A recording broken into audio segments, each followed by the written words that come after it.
to what promises to be the highlight of a Connected TV Summit 2017, the panel which will reveal to you exclusively the future of sports media in a connected, multi-platform TV market.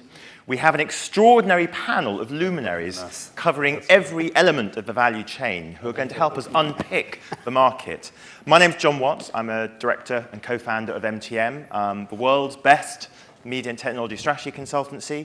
I have no business cards left, but if you come and see me afterwards, I'm sure we can help with your problem. We've been doing a lot of work in the sports market. One of the most interesting parts, I think, of the TV and broader video landscape. For a long time, broadcasters would say, everything is going to go on demand, but we'll have sports and news left. But I think increasingly we're seeing the digital disruption of sports kicking into the market. Our panel, I think in a moment, are going to lead us through that disruption. Just to set the scene very, very briefly. There we go. MTM, I've talked about us. That's enough of us already. So we're basically going to spend about an hour talking as a panel, 50 minutes or so. The panel are going to make some opening remarks, giving us a sense of where they see the market going. And we'll then race through some questions. And at the end, we're going to have one of these hideous audience interaction sections, where we're going to ask you some questions about the world of sports in 2022. You're going to vote, and then the panel will tell you if you're right or not. And then we will all reassemble in 2022 to figure out who was right and who wasn't. So hopefully by the end of this, you will know exactly what's happening in the market. You will have a very good view on the challenges and opportunities that this creates, and you'll have a very clear vision for the future. So our panel, as advertised, includes a variety of luminaries who will introduce themselves in a moment. We're also delighted to have a special guest star, Tim Sewell from YoSpace, who did an enormous amount of work in the sports market, and I think will tell us a bit about that in a moment. But cutting along so short, we have every aspect of the value chain covered. We have subscription OTT, we have TV, we have rights holders, we have advertisers, we have technologists, we have YouTube. It's all here. So there's no perspective we haven't got for you. So to get the ball rolling, we posed our panel this question. How are digital media and multi-platform consumption transforming the sports market, and what opportunities does this create for the industry? And our panel, some of them are now going to present a few slides, and at the end, we have two people who are going to ad-lib. So to get the ball rolling, I'm going to pass over to Florian, who will introduce himself and give us an opening perspective. Florian, the floor is yours. Hey, everybody. My name's Florian Diederichsen. I'm CTO of Perform Group, and Perform Group, for anybody who doesn't know it in this room, probably many people, has mainly been in the digital space selling sports content, mainly to the betting industry. So we have been buying tertiary rights, selling them to the bookmakers for market making, market settling, and all kinds of things like that. But we have also started a new project last year, an OTT business called The Zone, which we currently operate in German-speaking countries in Japan, and which is taking advantage of what I have put up there. So we think that there is a revolution going on in the sports market. That's not very surprising. It's all around cord cutting, new methods of distribution, the fact that people don't watch full games anymore, the attention span coming down, and also the distribution way changing completely. Now, I think that gives us great opportunities. So we can go out there and can take advantage as smaller businesses, actually, but also as smaller sports of this change. So we can essentially get away from buying expensive digital transmission time on satellites, of building these huge transmission chains, of setting up our own digital subscriber management, and all these things, because this is all readily available now. So if you are a small sport, or you are a company which actually wants to get into the marketplace of delivering services to people and opening up niche markets, you can do that by now. And that is a paradigm change. If you think back even 20 years, you had a lot of large linear production services, like the BBC, for example, or where I'm coming from, ARD, ZDF, who were the only guys who actually could manage the transmission chain and were rich enough in the end to buy the rights, but only had sort of local presence. And that is all changing now. If you look at something like Netflix, where you have a company which couldn't exist a few years back, building their own rights, buying rights, and selling them across the world, that is obviously a great change. And if I was IRD, ZDF, or somebody like that, I would be actually pretty scared because my business model can't compete. So I think we are looking at a very, very interesting transformation of the whole value chain, and we are very much looking forward to, as Perform, to take advantage of that. Great.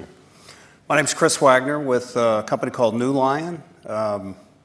We're exclusively a technology services company, not in the business of buying rights, too expensive, but work totally with companies that own rights and have built our business primarily with companies that own sports rights. So our customers include the NBA, UFC, Univision. We just started a pay-per-view OTT service with Sky Sports here in the UK, and next month we're launching the English Football League, which has about, I think, 70-some clubs that'll have a global OTT business for their live matches. So we've always been focused on live. Has been kind of our start in 2004, before it was even called OTT.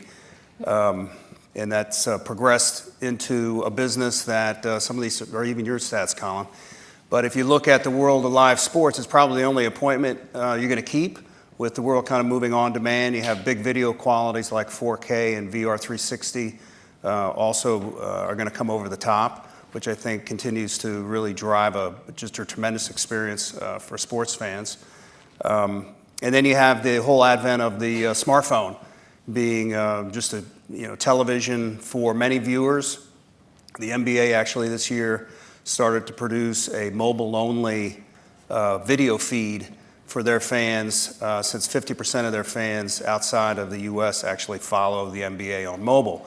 So they created a mobile-only camera feed that sits right on the scores desk, and a fan can basically choose the broadcast feed or the mobile-only feed. I mean, really changing sports from a mobile perspective. And if you look at rights holders in sports, it's significantly fragmented. We did some research last month in combination with SportsCow. We took the top 10 sports in the world in terms of revenue. There are over 1,300 companies that own sports rights across those top 10 sports in about 160 countries. So it's very fragmented. Sports is very expensive. If you look at the Amazon NFL deal for a non-exclusive Thursday night football game, went from $10 million year over year to $50 million, Amazon being the new buyer for Twitter. So sports rights tend to be very regional, very geographic, very expensive. And then on the other side of that, you have the viewer, who I think sports has been an early adopter for OTT. That's why we started back in 2004. I think our first network was 2007 with hockey and the NFL. But live stats, picture-in-picture, instant replay, slow motion, seamlessly being able to move to any device. And these are all the things that consumers like, and sports has been a driver of that. I think the entertainment business is starting to catch up with things similar around ways to interact with the programming. But that's our business. Thank you very much. Is that One more. one more? There you go. Yeah. Good afternoon, everyone. My name is Reid. I'm head of digital and esports at MNC Saatchi Sports and Entertainment. We look after a lot of UK brands which are sports sponsors, say, for example, NatWest, who are now the primary sponsor for cricket, and O2, who, of course, sponsor the England rugby team. I'm really excited to be a part of our industry at such a profoundly interesting time. We're seeing so many exciting changes happening in the marketplace, of course, driven forward by technology, driven forward by consumer expectations. So rights holders and broadcasters have been put in this position where they are experimenting with live sports streaming over the last couple of years. And a lot of social media giants, specifically Twitter and Snapchat and YouTube, are of course vying for the highest engagement metrics they can muster from their audience base. And in order to win this game, they are increasingly offering live sports. Twitter has been ahead of the curve in this area. I think they have shared more than programming from more than 20 broadcasters in Europe now, including epic moments such as the Euro 2016 and Wimbledon tennis. So from an advertiser perspective, from an agency perspective, this presents kind of an interesting question. Well, what does this mean for brand sponsors? What opportunities does this new landscape present? In my view, there are two key areas that all brand sponsors should be looking to explore. Specifically, the opportunity for branded content.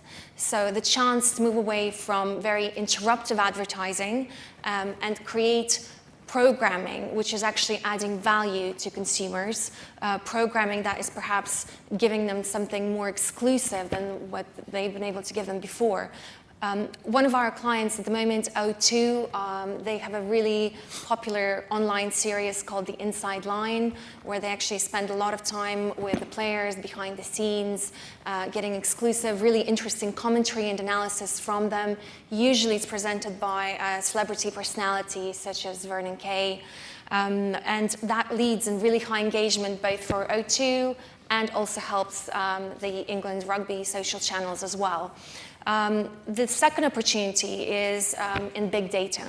So I think traditionally sponsors have been a little bit slow to pick up the chance to really get to know their fans quite intimately.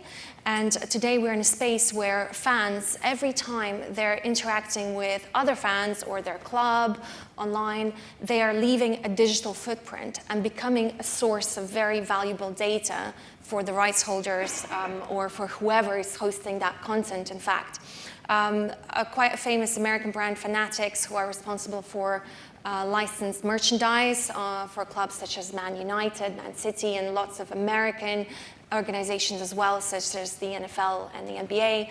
They've really mastered this game. So they really make decisions in real time based on which player is leading the match, who scored the latest goal, and then they serve up super personalized messages to fans online who they know are engaging with this content. So for me, I think it's a huge opportunity for lots of traditional sponsors to visit the big data world. Thank you, Ellie. Tim? Yeah. Thanks. So apologies if you were in here just before lunch. You'll have seen this slide before. I was a late It's a good slide. to the panel. I guess for me, the big thing is now that so many broadcasters have adopted both simulcast streaming of major sports events, but also dynamic ad insertion, there's really is the potential, as more and more of the audience shifts to IP, the level of targeting and relevance that can be overlaid against that content is kind of a little bit mind-blowing. Right now, the likes of Channel 4 and Sky are probably leading the way in the UK in terms of the audience segmentation that they do. But clearly, in an IP stream where you're delivering a personalized experience to every single user, without wanting to be sort of intrusive or creepy in terms of the relevance of the advertising, there really isn't a limit to how relevant you can make the ad experience. And also, it's not just about retransmission over IP of the broadcast stream. Seven in Australia for the Australian Open this year. In addition to their regular broadcast channel, which they also streamed, they had 16 IP-only streams, so they had a stream of every single court. Rather than having traditional 2-minute, 3-minute ad breaks, they were inserting targeted relevant advertising at the end change or the end of a set in between games. So you would have literally a 30-second spot that was relevant to the audience. It didn't interrupt the gameplay and was kind of just more appropriate for the medium. So I think, perhaps less sexy than some of the other views, but I think, just with the technology that's already deployed today, there's so much more that we can do. And so I think this next 12, 18 months could be quite exciting. Mark? I'll grab a remote. Good afternoon, everybody. My name is Mark Lichtenhein. I'm the chairman of Golf's Ladies European Tour, but perhaps more importantly for today, I'm also the chairman of the Sports Rights Owners Coalition, which represents over 50 different rights owners and the protection of their intellectual property. So whilst we don't work on the actual selling of individual rights, we do work very closely together on ensuring that the legal and technological basis on which we monetize rights is assured and can progress as we would like it to. I think just fundamentally to your question, John, about what's changed, if I look at it from two different perspectives. Firstly, from the fan, I mean, clearly now you have 24-hour access to whatever sport you want in a way that you never had before. I think the point was made previously, sport was very much appointment-based, and still is to some extent, because 90% of the value of sport is in the live experience still. But the behind the scenes, the whole data aspect of sport has really been brought to life by the internet in a way that you never had access to that before. So fans are getting a much richer experience, a much more immersive experience.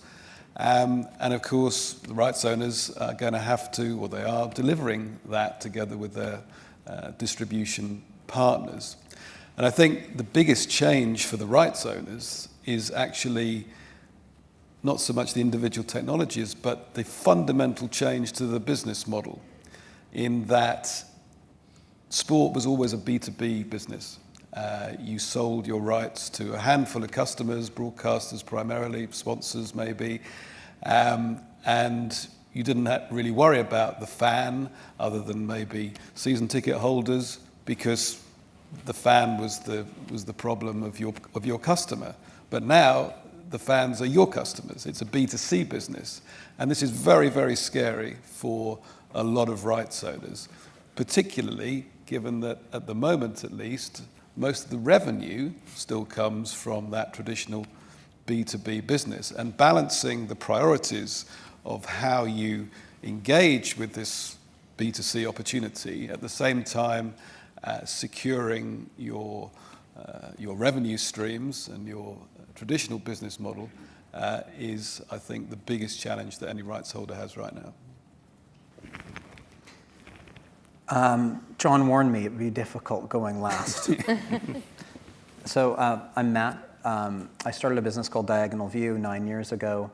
It makes social video, so we have the largest football channel on YouTube and also the largest football channel on Facebook, both called Football Daily, combined, because we're big on both of those social platforms.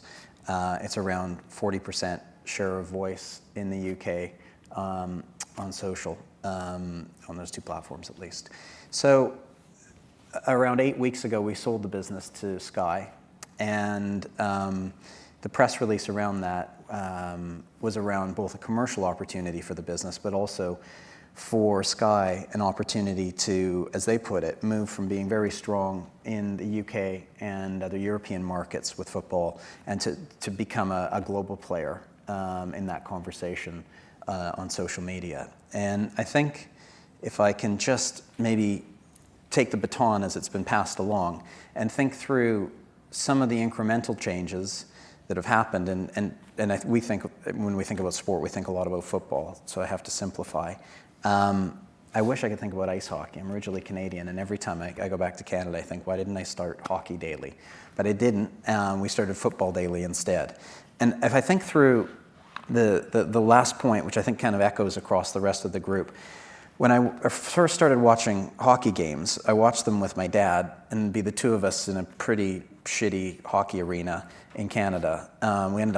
I'm from Winnipeg, and we lost the team. Don't worry, we since got it back about 5 years ago as a city. But the net of it was, I couldn't go say to my friend, hey, what did you think of the game? Because a lot of the games weren't on television. There were only about 4 channels when we grew up. So the conversation would stop. Usually I wouldn't go to the game because we didn't have tickets. Other friends went to the games. And they would say, what did you think of the game? And it was a bit exclusionist. And I understand there's a whole thing about elite and sport and even other entertainment verticals around scarcity. But there used to be a huge scarcity value to being able to go to a game. And then that expanded out slightly to broadcast rights. And again, I was a kid in Canada, so Hockey Night in Canada.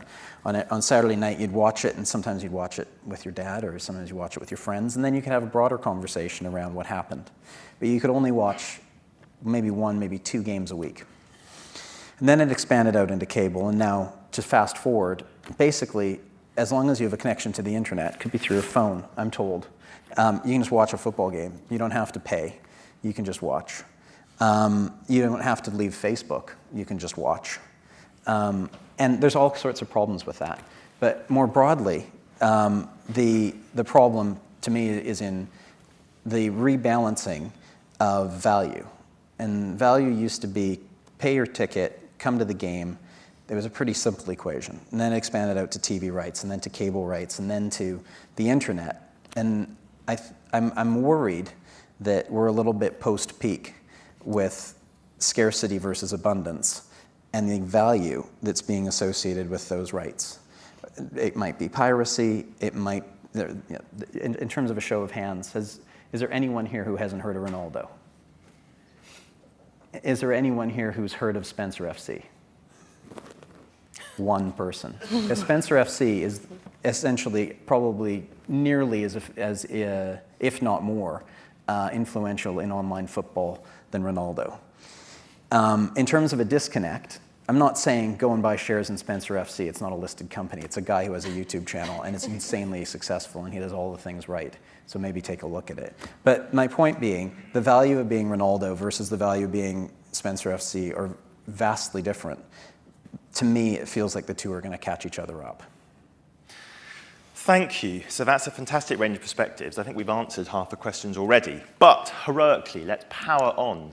So this is probably the quickest question, because I think the answer to this one is relatively straightforward. I wanted to start just by getting a sense from a panel of where we are in sports' journey towards digital transformation. So when we look at some of the genres or parts of the media market, obviously digital transformation is rampant and has fundamentally changed the business. Where are we in sports' journey in this multi-platform OTT world? It's still largely viewed live, it's still largely viewed on televisions. Chris, where are we in this journey? The beginning? I think it's the beginning. Yeah, I think there's different demographics and different devices that drive different behaviors. You may know of a company called Univision in the U.S. There's 57 million Spanish speakers in the U.S. and they cater news, sports, and entertainment to that audience. They had the World Cup a couple of years ago. 87% of their traffic was mobile, because a lot of those games at that time were during the week. And most of that mobile traffic was really watching in-game highlights that were being delivered with ads. So their ad inventory actually went up 4x. The consumption was more around the in-game highlights than watching the long-form matches. The reverse of that would be an NFL or an NBA game that's on a connected device on a television set, where you're getting big screen, long-form engagement that typically lasts. In an NFL game or an NBA game, we're seeing engagements, north of 2 hours on those devices. So I think from a rights holder's perspective, it's being able to accommodate all those different behaviors on all those different devices, but also give the fan the ability to move in and out of them. Mark, from a sports rights holder point of view, are we just at the beginning of a seismic wave of change? The technological building blocks are in place, but rights holders envisage a lot of change over the next 5 years, or are we kind of in the middle of this? I think we're more at the beginning than anywhere else. Not least because it's a rapidly evolving space. I mean, it's no sooner do you think you've sorted out your website, now you've got to deal with your apps. Now you've done that, and now you've got to deal with AR and VR and all this kind of stuff. So I think this is going to be a very a never-ending journey, really, because it's really going to change things fundamentally. But as I said before, the adjustment in the business of sport is still very much to happen. I mean, sports are still very, very reliant on income from broadcasters, whether free-to-air, cable, satellite, and until rights owners really figure out how to have that relationship with the end consumer, I don't think that they're going to really transform the way in which they do things. They're starting to do it, definitely, CRM, etc. But we're at the beginning. Rights owners are very, very conservative. I mean, I know the golf industry is particularly conservative, but when I got into this whole business really by accident 20 years ago, and I went to see the professional tours, and I was part of a Silicon Valley startup pioneering a website for golf when nobody knew what a website was, let alone the internet. And they assured me categorically that the internet wouldn't catch on, that it was a flash in the pan, it'd be dead in 3 years. Famous last words, perhaps. Florian, I mean, you launched the Zone product very recently in sort of historical scheme, presumably you would agree wholeheartedly, but we're right at the beginning of sports' OTT journey. Yeah, I think we are actually sort of maybe past the first quarter or so. We are starting to round the corner where we see that classical viewership isn't increasing any longer, while the new viewership, if you want to dub it that, is OTT, and digital means of transportation is catching on now. And obviously, there's good supported opinion that in 2-3 years' time, we'll have more OTT or digital viewers than we'll have in classical pay TV. And I think at some point, obviously, we have to figure out the value chain and how this is all going to work. But the consumer wants it that way, and therefore it's going to happen. And I mean, I think this digital transformation is going to be a long process. It's not going to be just transporting content from where it is right now to digital. It's more about, that's the first step if you so want. Then it's about how do you combine all this in social environment, and how do you have take advantage of all these AR, VR, esports, and other possibilities which are in there. And that's the second and third step in the digital transformation. But the first step of getting off classical linear television is probably something which we're going to see in the next 3, 4, 5 years. And that is obviously a paradigm change for everybody. Okay, so that's the first step. We're in the first quarter. I guess the next question I just wanted to get a sense of from a panel is, how much change have we really seen in sports media consumption? So last year, in the last 12 months, there have been a flurry of stories suggesting that the audience, the live audience for the traditional big sporting events is declining. Young people are turning off. They want esports. They don't want to watch FAPL games or whatever. Ellie, can you give us a sense, from an agency point of view, how much change do you see to traditional sports media consumption? Is it radically changing, or just a little bit of tweaking at the edges? I'd say it's probably more in the radical side of the spectrum. Right. Saying that, it seems to me that there's a huge generational gap. So you're right, we're seeing a lot of various statistics telling us that, well, for example, the football average age of a viewer is kind of going up and up. The same with a lot of other sports. Cricket is a good example of that. A lot of effort is being made to get young people really excited about it. Whereas kind of newer sports such as esports, by comparison, who are kind of digitally native sports, who have been born into this era of immediate gratification, immediate online demand, seem to be exploding. So it seems like there's a huge generational gap, and younger people have really different expectations of what they want from broadcasters, what they want from rights owners, the degree of interaction they want with their sporting heroes. So the media consumption is definitely very different. Saying that, it's undeniable that TV is still the main platform where most sport is consumed. How long that will last is a matter of opinion. I think we're seeing more and more people obviously connecting, and as soon as you do that, you immediately want things when you want them and on your own terms. So yeah, I think it's a huge change to adapt to for everyone. And presumably, Matt, from a YouTube, from a channel point of view, you're seeing phenomenal change in consumption. I mean, most of what you, like you said, you founded the business 9 years ago, but the numbers today are scary in terms of, or amazing. Yeah, depending on the day. Depending on who you are. I mean, the business started as two of us making like cat videos and crazy stuff for the internet, right? And now Those were yours? Yeah, not my cat, but Right. the videos, yes. And then we evolved as the market evolved, and now it's, you're looking at hundreds of millions of people watching this stuff every month. Not the cat videos, the new videos. But in terms of sports specifically, I think it's important to kind of think about how viewers and followers play off of each other. And that's the example that I gave around kind of schoolyard banter versus the person who watched the game 30, 40 years ago, I dare say.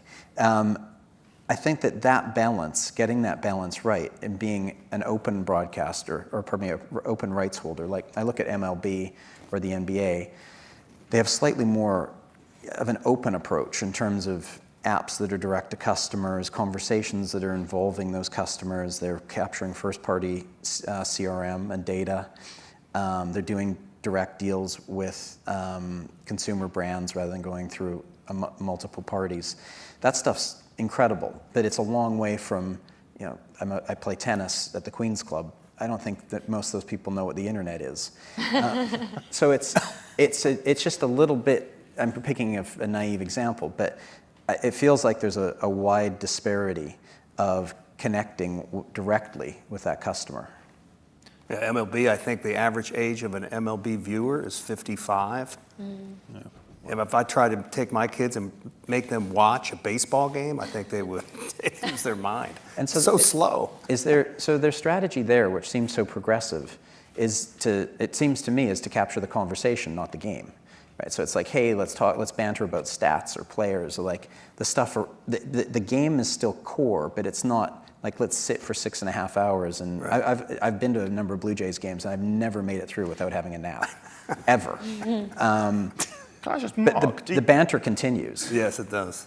Mark, do you think your members, the sports rights bodies you represent, perceive their product to be declining, that their audience is getting older?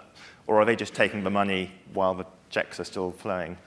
Well, I think at the board level, certainly the latter. But no, I think rights owners are very cognizant of the fact that what I believe the next generation isn't going to be watching in the same way as maybe my generation. And there is definitely a shift of, it's really the same people getting older watching through those traditional ways. But that's, let's face it, who's paying the bill for your satellite TV at home? It's not the millennials. So, it doesn't really matter. They're relaxed at the moment. Yeah, and millennials are staying at home much longer, so they're not starting up on their own at home. So there's less market, if you like. But no, I think all rights owners are very, very cognizant of the fact that they will have to adapt. But at the same time, they don't want to, undermine a very successful current business because somebody tells them that, oh yes, you need to be. Sure. Addressing a different audience in a different way. There's lots of investment in newer sports products by established sports rights bodies to try and bring in a younger audience. But I think, to your point about the conversation, I agree. I mean, I think kids today are so bombarded from all angles to do so many different things that they don't sit down and watch something for an hour and a half. Right. So they want to know what's going on. So they're not so much worried about watching it as knowing what's going on. And then if there was an amazing moment or amazing goal or whatever, they might then watch it. Right. Let's deep dive into what lots of people in the market would see as one of the big, potentially disruptive elements. And I fear, Florian, this is a moment when we put you on the spot. Why is DAZN a good idea? So, candidly, I think it's quite a polarizing product in some respects. I certainly talk to people in the market who say a standalone sports OTT product looks hugely challenging given the muscle that the big pay TV platform providers have, given who you're competing against, given that there's lots of sports out there already. What gives you confidence that this is going to work as a prospect in a very challenging, competitive subscription market? Yeah, Jon, very good question. In a way, Netflix, to sum it up in one word. That's not live, though. If you look at what's happening in the marketplace and how the way, everybody has said that the way content is actually being watched by their children, if I might say so, or at least mine, and how the market changes is massive. And one of the things which is happening there is that we are disenfranchising, I think, sports rights from channels. Traditionally, it was like, Sky is the Premier League, and that is changing. Essentially, it's more about where can I see the Premier League, and people don't want to press the one on their remote control, and then they are there. They are capable of actually going on the internet and watching it when it happens. And essentially, that allows people, like our customers, to pay for something like Premier League and not for umpteen other rights and essentially films and whatnot, which they don't really want, and also watch it wherever and whenever it happens. And in a sense, the pay television providers have obviously the problem that they have built up an immensely expensive operation. So for them, it's actually quite hard to rival our model. They can't just go out and do an all-you-can-eat 10 quid a month model. that will never work. And with all the broadcast centers, the expensive transmission chains, the set-top boxes, and all these things, which they have to pay for. We don't have to do that. We just put it on the internet, and everybody is going to bring their own set-top box, essentially. So I think it's both coming from the end of the consumer, a great idea. It gives the consumer more possibilities, the possibilities which young consumers specifically want. And I think the older generation at some point will actually have to jump the train or won't be able to see their stuff. And also on the other side, from the rights holders' perspective, because if you look at what we are doing with Premier League, let's say in Germany, we are actually giving them a better value proposition than what Sky could do. And because we can actually reach an audience which Sky won't reach. Because with Sky you have to get this very expensive subscription, which is actually centered around the local market in the Bundesliga. But if I want an English expat and I want to see the Premier League, then that's actually not very attractive for me. If you go to the zone, hey, it's very attractive. It works. So basically, you're cheaper, you're lean and mean, and you're going places that the pay TV companies don't want to go. Exactly, but also we are offering the rights holders business propositions which they otherwise couldn't touch. So with us, you can, as a rights holder, you can decide if you actually want a share of the proceedings directly based on viewership, or if you actually want a guaranteed lump sum, and then essentially maybe lose if your product is really successful in the market. And I think that will work very well, and that will give us a lot of reach in a lot of markets. And I mean, we are way ahead of what we did want to do in our start markets. We're going to expand massively in the next year and the year after, and hope to be as big as it's certainly, I think everyone on the panel would agree, I think it's an incredibly brave move. What do the rest of the panel think? Are you bulls or bears on subscription sports OTT offerings? Anyone care to proffer a view? Sky Sports, we put up a pay-per-view boxing event in weeks. Yep. You know, it's a $20, $30 pay-per-view ticket. So that's a big guy. On the other side, if you like skateboarding, Street League just launched worldwide live skateboarding. Millennial audience, we also have World Surf League in that demographic. Weeks. So I think you got to have a platform that can take local currency, that can deal with local payments, that can have storefronts in local languages. But if you have the rights, you have an opportunity to go global with them much more quickly. And Sky Sky obviously, who broadcasts lots of sports in shiny HD to Sky they had digital rights for boxing, they just never put them up. But I think Sky would say OTT is pretty challenging. If everybody watching a live Premier League game went to the internet and watched it in HD, the internet would fall over. No, not. You disagree? Not by now. No. We are doing it. If you look at something like El Clasico, which we were showing exclusively in Japan and Germany, the internet didn't fall over. And obviously we are banking on the fact that it won't, but there is so much capacity out there with CDNs and everything by now that you can do it. It's possible. And World Surf has 200,000 concurrent viewers for one of their live events. So the technology's matured. You can do this. Univision 2 years ago, we had one match of 1.5 million concurrents on the internet. So it's to your point, it's only getting faster and better. Which is broadband's getting cheaper, and that's the assault on the pay TV model, right? So in the States, you have 5 big skinny bundles now. Amazon's coming out with one soon, would be my guess. And that puts a lot of pressure on the old pay TV model because now people can pick and choose exactly what they want to watch and not be forced to carry these, to subsidize their cable satellite bill with sports rights. Anybody else on the panel have a view? Mark? To me, a lot of this is about aggregation. I mean, we've seen throughout the history of media that there have always been big aggregators, and now at the moment we have the sort of cable and satellite operators who are fulfilling that role. It's not just sport. I mean, if you ask Sky, they will tell you that the movie part is just as big for them now. And obviously, in terms of selling a proposition to a household, something that keeps everybody quiet and means you don't go out to a restaurant one night a month, that's you've already paid for your subscription. So there are other considerations that come into the modelling.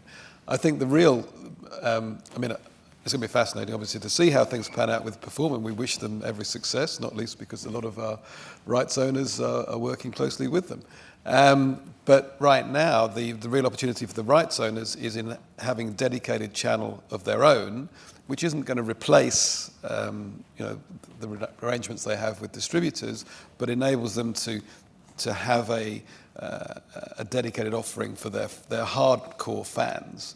Well, should we move on and talk about the next big disruption, which obviously everyone is excitedly anticipating? So again, in the last 12 months, we've started to see that real foray of the big internet businesses buying into sports rights. Who thinks this is a trend that's just going to continue? Who's bullish about the prospects of these companies buying up sports rights? Everyone. Is anyone not? Is anyone in the audience not bullish about this? This is coming. It's going to happen in Europe. Everyone's bullish. Yeah. Silence is consent. How is this going to change the market? Is it transformative? No, it's essentially another rights holder, I think, who's out there. Just another rights holder. Spending money. But I think these guys are all going to learn that it's a bit harder than it looks.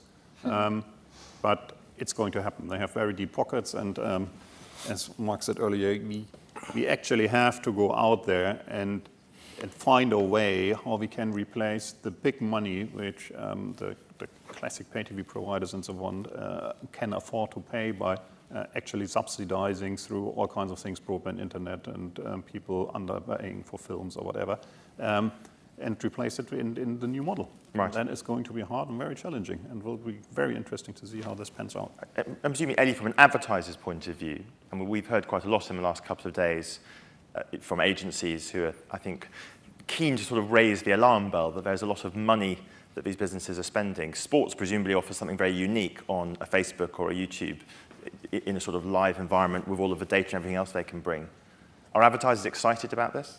I think from an advertiser's perspective, obviously, partnering with the likes of these tech companies offers them greater visibility. And of course, they're already spending a lot of money with the likes of YouTube. So it offers them a place to kind of collate all the data in one place and understand how an audience is interacting with their ads on that particular platform, and obviously optimize better just through the sheer scale of more viewership.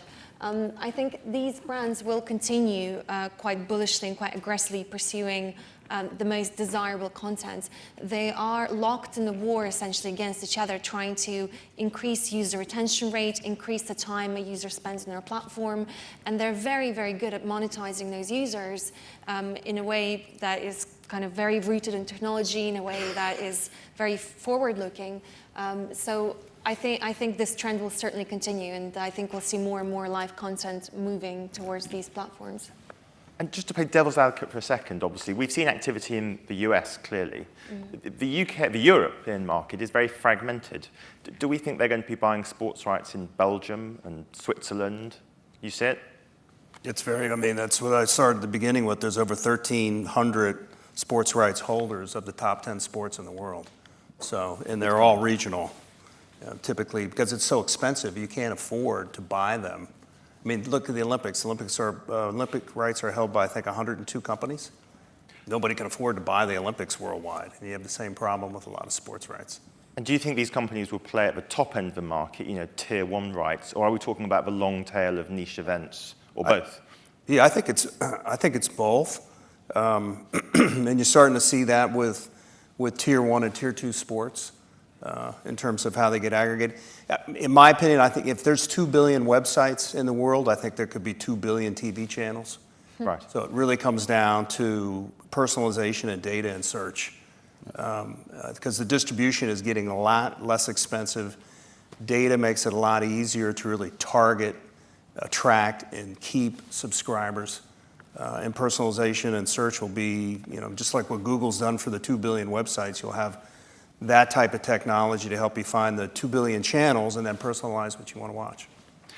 Let's jump on to the next big disruption then. Matt, why are people like Sky and Discovery spending money on businesses like yours? It feels a million miles away in one sense from where they're at, but there's clearly a rationale underpinning it. Can you just talk us through it? How are you going to be integrated with Sky? What are they going to do with you that they couldn't do before? Well, just in terms of this slide, this is a surprise. Well done, Jon. It looks very pretty. But Football Daily is one of our channels on Facebook and YouTube, as is All Time 10s and All Time Conspiracies. We have 9 channels in market. They work with advertisers and clients on doing branded content. And they also obviously have a pre-roll or advertising experience. So at the moment, that's where a couple 100 million, well, more than that, views a month come from. So we have a studio that makes content. which is a very familiar model for your TV company. Sure. Just happen to be making that content for the internet. I think where the Sky conversation is interesting is back to data and how we work from, I guess, our audience's perspective with data is in real time. So within 5 to 10 seconds after dropping a piece of content, we can see how the viewers are reacting, either through viewership or comments or likes. Probably comments being the top currency.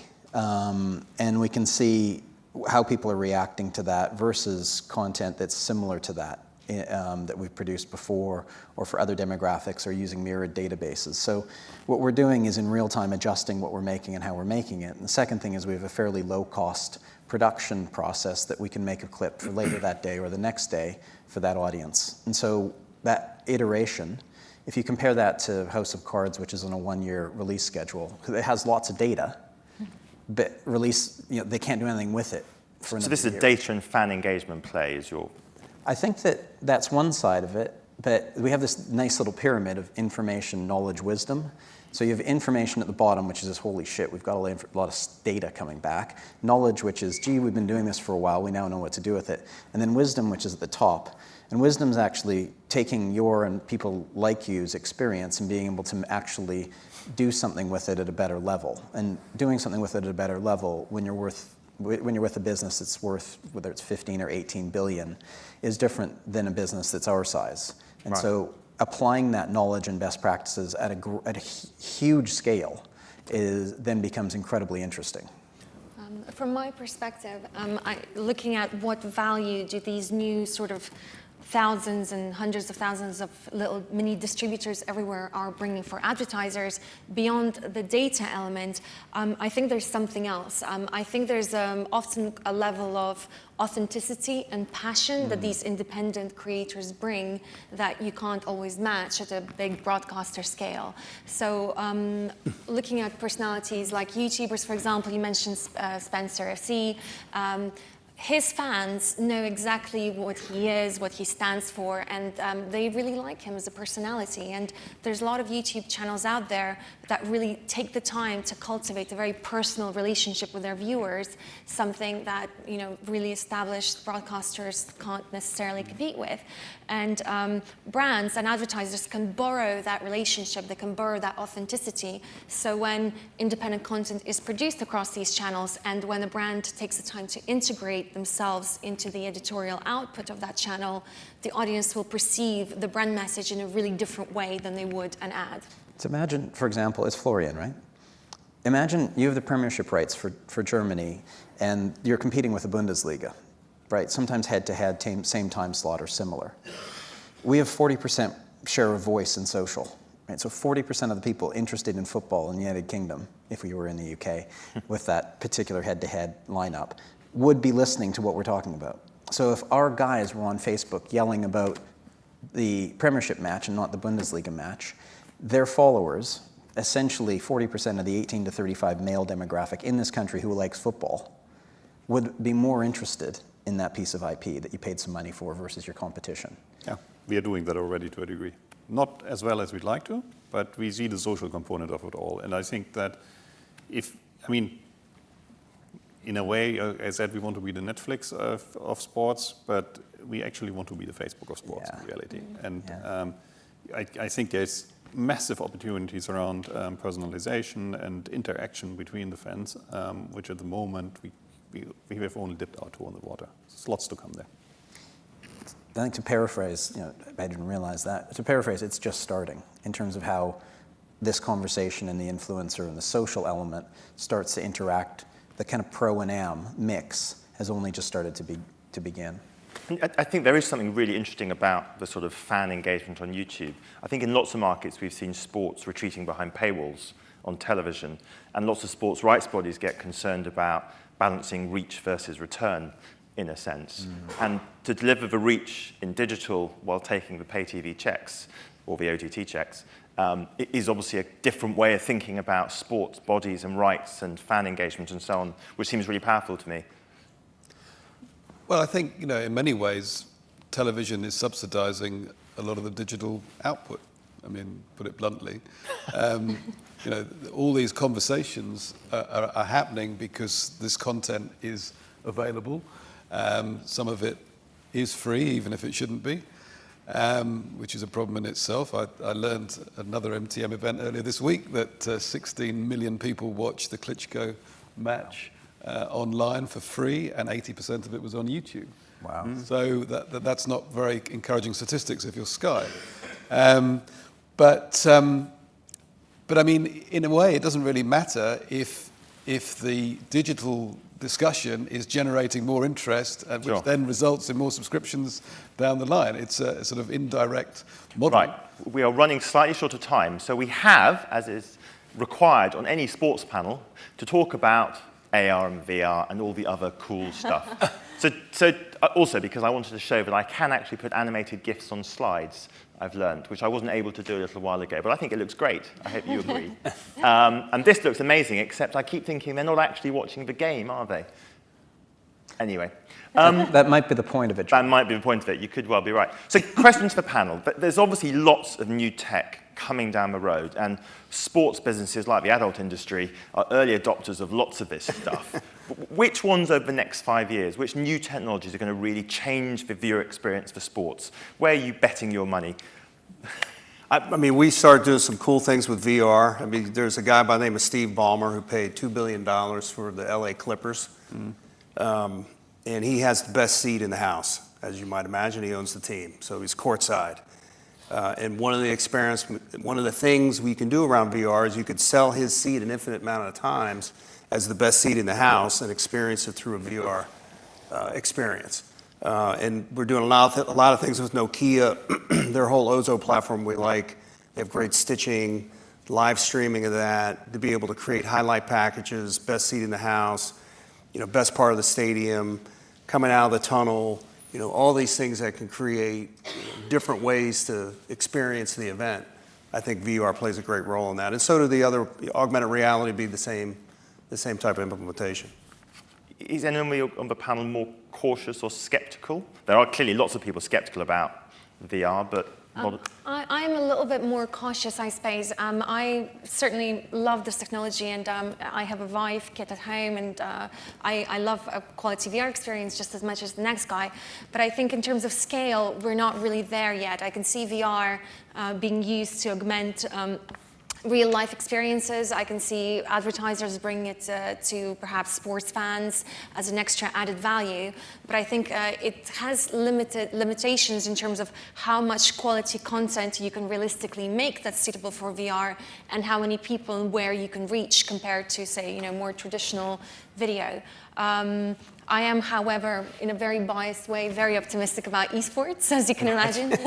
So I really think the numbers I'm sure you've heard during the course of this conference speak for themselves, and it's a very interesting new phenomenon. So my money is on esports, but in a different way. Yeah. Okay, right, we're running very short of time, so we're going to quickly jump into the horrible audience participation bit. Here's how it's going to work. There's some statements about the market in 2022. I'm going to ask everyone who agrees with the statement to put their hand up. In fact, everyone who disagrees, then can put their hand up afterwards, and then the panel will tell you if you're right. So quick rehearsal, this is a warm-up. By 2022, the English football team will have reached the final of either the Euros or the World Cup. Who thinks that is a fact? It's an easy one. So we tried this at the Future TV Ad Forum in December, and it was pretty much like this. Who thinks it's a fiction? Oh. Panel, are they right? Mark, are they right? They're right. They're definitely right. Okay, I knew we could get one quotable moment. That was it. Right, slightly more seriously. By 2022, Premier League UK broadcast rights will be worth more than 2.5 billion per year. So I think in the last rights round, we hit the celestial heights of 1.7 billion a year. Who thinks by 2022 we'll be at 2.5 billion a year, TV plus digital? Who thinks that's a fact?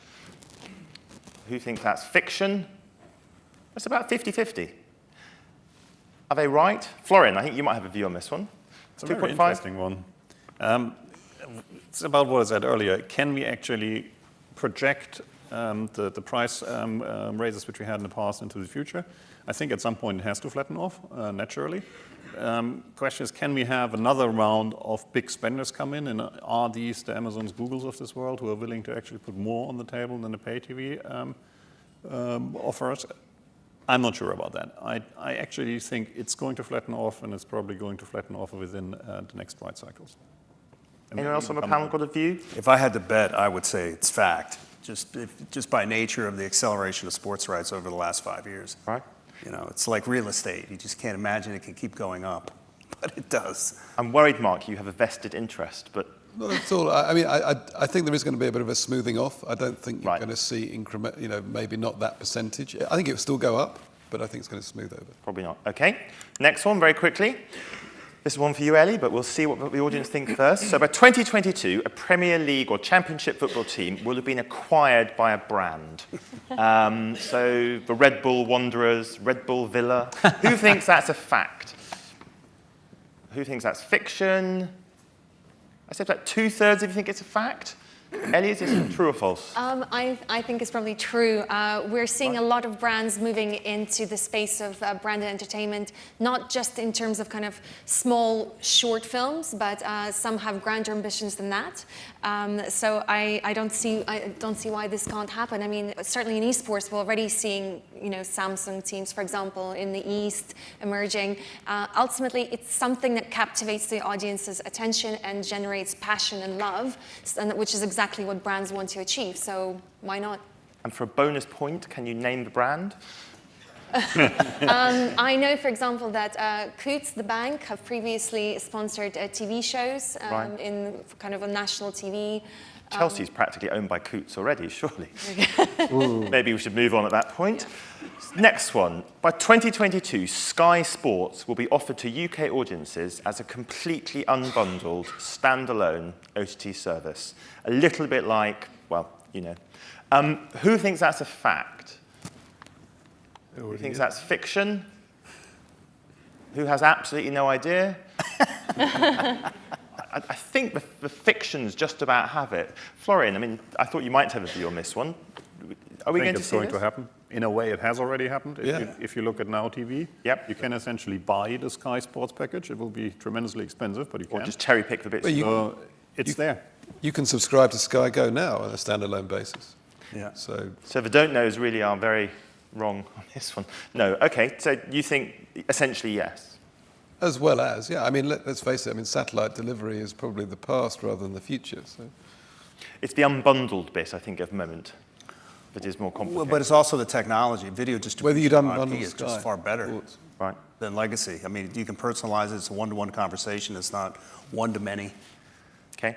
Also think about 4K, 8K, all Yep. these things. That's not going to happen via satellite and a set-top box. Right. Okay.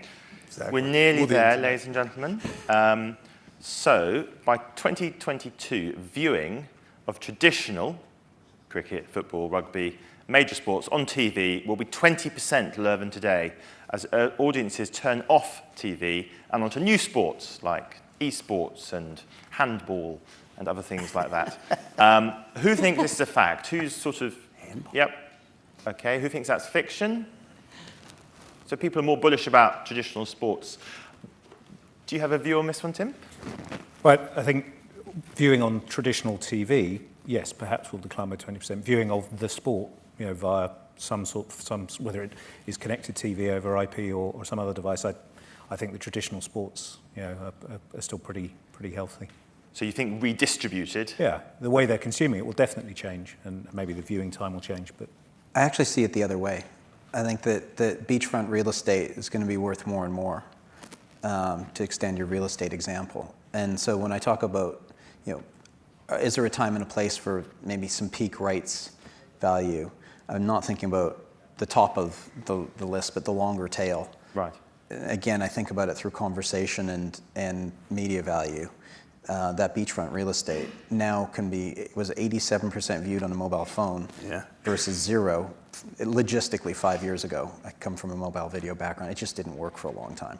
That is incredible, and a lot of that mind share. And you got 5 billion handsets out there. A lot of that mind share is going to be on the top 5 players and top 4 teams in one sport. So you could see growth, in other words, as we have more opportunities to view. If you're one block back and further, don't know. But if you're in beachfront real estate, it's pretty phenomenal. It just comes down to viewing patterns. People only have enough time and cool factor to want to comment about that player at just that moment in time.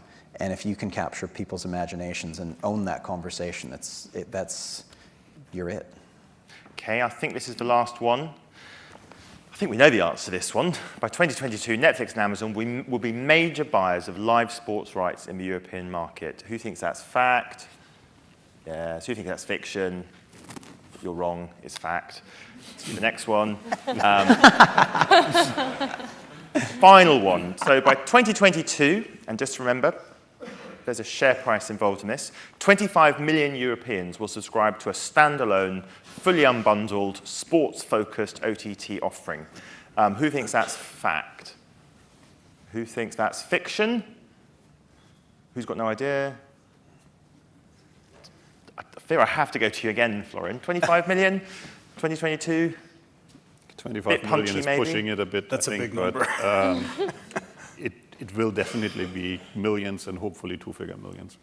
We haven't really asked, there's one question we haven't asked, which is the whole sports bodies going direct via OTT and attracting their own B2C subscribers. Mark, in a sentence, do you see a lot of that over the next 5 years in Europe? Or? I think it's already happening, but I don't think it will replace the aggregators, but it will deepen that hardcore fan experience. It's a very interesting one because, in essence, as long as you can get more money from the pay TV supplier or Amazon or whomever, then you can actually get a direct business-to-consumer relationship, and that's definitely the case right now. Why would you do it? A great word to end on. I think, ladies and gentlemen, we've gone very slightly over time. Apologies for that. I hope the panel have entertained, informed, and done something else to you. Some of them are available for weddings and bar mitzvahs, but you can guess which ones. But a massive thank you to the panel. I've certainly learned a lot listening to you talk from lots of different perspectives. See you next year.